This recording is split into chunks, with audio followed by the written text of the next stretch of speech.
Algumas informações sobre os Estados Unidos, sobre a China e também algumas informações bastante relevantes aqui do Brasil. Esses são alguns destaques para o dia de hoje.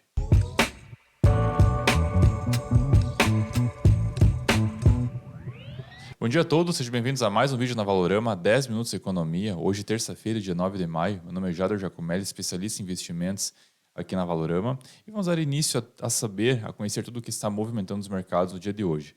Você que não é inscrito no nosso canal, fica o nosso convite a fazer a subscrição e também dar aquele joinha que nos ajuda bastante. Pois bem, vamos lá então. Hoje é um dia que nós que frisamos no caso, né, que há poucas informações no calendário econômico, mas vamos seguir como de praxe, né? Vamos seguir o nosso esqueminha aqui, vamos ver como que as bolsas estão mundo afora. Vemos que hoje os mercados estão um pouco mais negativos, um pouco mais pessimistas, com destaque a Europa, né? Boa parte dos países lá hoje estão no campo negativo. Estados Unidos aparentemente tudo ok. Os futuros estavam negativos antes, mas aparentemente acabaram virando. Bom, quanto ao nosso monômetro aqui, nós vemos que o patamar está ganancioso, continua indo no patamar de 60, está no patamar aceitável, diríamos assim, sem grandes surpresas. O VIX está subindo 4% na casa de 17, ainda, apesar da alta, da subida, ainda está no patamar bastante aceitável, sem grandes surpresas. E o dólar, a nível global, hoje está subindo com 0,40% a 101. E, querendo ou não, isso acaba impactando o dólar aqui no Brasil. Pois bem, então como eu acabei de frisar também, na nosso calendário econômico, nossa agenda, não tivemos grandes destaques no dia de hoje, a nível de mundo, diríamos assim, e o friso que tivemos no Brasil, a divulgação da ata do Copom, que foi a reunião que nós tivemos na semana passada, nós vamos falar um pouco mais na sequência. Mas, bom, entre os principais destaques que nós listamos hoje aqui, teve alguns relacionados ainda que nós falamos no dia de ontem, né? E esse daqui, em complementação, acaba fazendo ah, que acabou, inclusive, acho que chamando a atenção, acaba sendo algo de bastante destaque, é que a secretária do Tesouro norte-americano, a Yellen, está ligando os CEOs de forma pessoal para divertir eles sobre o teto da dívida, segundo o que uma fonte acaba de dizer. Então, realmente, lá o prazo está chegando, então a situação continua ainda bastante tensa e se ela está ligando, divertindo o pessoal é porque realmente tem algum fator, alguma coisa para se preocupar. E também em complementação a isso, também tem aqui a informação de que a crise da dívida nos Estados Unidos, os funcionários estão processando o Biden e a Yellen. Então tem lá uma ação judicial, acredito eu que seja via sindicato, alguma coisa do gênero. Então uma representação de 75 mil funcionários que estão pedindo para aumentar o teto da dívida, né?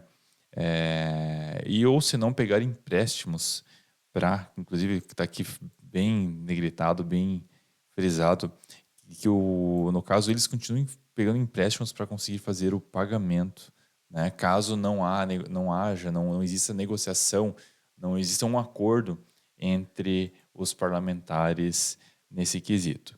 Então a informação lá continua ainda bastante tensa. Eu acredito que essa ainda será a pauta para os próximos dias. Então um ponto de alerta. Bom, ainda nos Estados Unidos, nós estamos na nosso balanço das empresas, né? No caso, a divulgação dos resultados relativos ao primeiro trimestre do ano agora, obviamente, sem grandes destaques essa semana. Nós vamos ter o Airbnb no dia de hoje, tivemos no dia de ontem o PayPal, inclusive, que tem o PayPal, que ele acabou superando as estimativas para o primeiro trimestre, mas a perspectiva que ele está tendo ao decorrer do ano acaba sendo também um pouco mais complicada. E, de fato, muitas empresas estão um pouco temerosas com o que está acontecendo no cenário global e alguns economistas, analistas, próprio Bloomberg também, né, um periódico bastante famoso, acaba relatando essa preocupação para o crescimento norte-americano ao decorrer do ano, principalmente para o terceiro e quarto trimestre, ou seja, o segundo semestre agora de 2023. Tá? Então, quanto aos Estados Unidos, esses são os principais destaques que nós listamos hoje. E vamos agora um pouquinho mais longe, vamos para a China. E uma informação também que acabou surgindo, que eu não estava esperando trazer ela, mas eu achei ela bastante relevante, que a balança comercial da China registra superávit comercial em abril de 90 bilhões de dólares, o que é positivo, quer dizer que os chineses estão vendendo. Quando tem um superávit, significa porque há mais vendas do que compras, ou seja, há mais exportações do que importações. Então, quer dizer que o mundo ainda continua comprando da China. Então, acreditamos que seja uma informação, acreditamos não, temos certeza que é uma informação positiva para toda a economia global, que mostra, inclusive, o gráfico demonstrando a evolução da balança comercial e, querendo ou não, acaba se mantendo dentro de um range. Então, algo bastante positivo. Claro que tivemos uma queda ao decorrer dos lockdowns que estavam ocorrendo até então e não se fala mais em lockdown, o que é positivo. Pois bem, sendo lá da China, então vamos vir aqui para o Brasil. Vindo aqui para o Brasil, nós temos também divulgação dos resultados relativos agora ao primeiro trimestre, não é só lá nos Estados Unidos, né? E vamos listar algumas empresas aqui, tem algumas empresas que acabaram relatando, trouxemos algumas delas. Então a Natura acabou registrando um prejuízo líquido de 652 milhões no primeiro TRI, agora, né? Então, infelizmente, a Natura acabou tendo um resultado negativo. Tivemos a BTG, que acabou reportando um EBITDA e, obviamente, 2,9 bilhões e um lucro líquido de 2,2 bilhões no período, né? Um número bastante expressivo, bastante positivo. Também tivemos a Pague Menos, a rede de farmácias, que acabou revertendo seu lucro e tendo um prejuízo de 55 milhões no primeiro trimestre. Tivemos a Sinqia, que acabou tendo um lucro recorrente, né? Então, e juntamente também, obviamente, o EBITDA também acabou subindo. Então, Sinqia reportando boas notícias aí. Bom, e a TIM também aqui acabou reportando um lucro no primeiro trimestre. A TIM, lucro de 437 milhões, inclusive uma alta, 4,3%, se comparada ao quarto TRI de 2022, né, do ano anterior. Então, um número bastante positivo da TIM. TIM se destacou de forma bem legal. E a Braskem acabou tendo um lucro líquido de 252 bilhões, no primeiro TRI. Tá? Uma queda de 94% se comparado ao mesmo período do ano passado, 2022. Bom, sendo um pouco do cenário corporativo, tivemos também algumas informações aqui relativas à indicação, no caso, né, do Galípolo, que ele foi indicado para o BC agora, para o Banco Central. Ele faz parte da equipe econômica do governo e, pelo que tudo demonstra, ele vai ser uma pessoa mais próxima do Banco Central agora e talvez, inclusive, ele foi indicado para a diretoria do Banco Central, no caso, né? Então, ele é uma pessoa para o governo que estará na direção da instituição.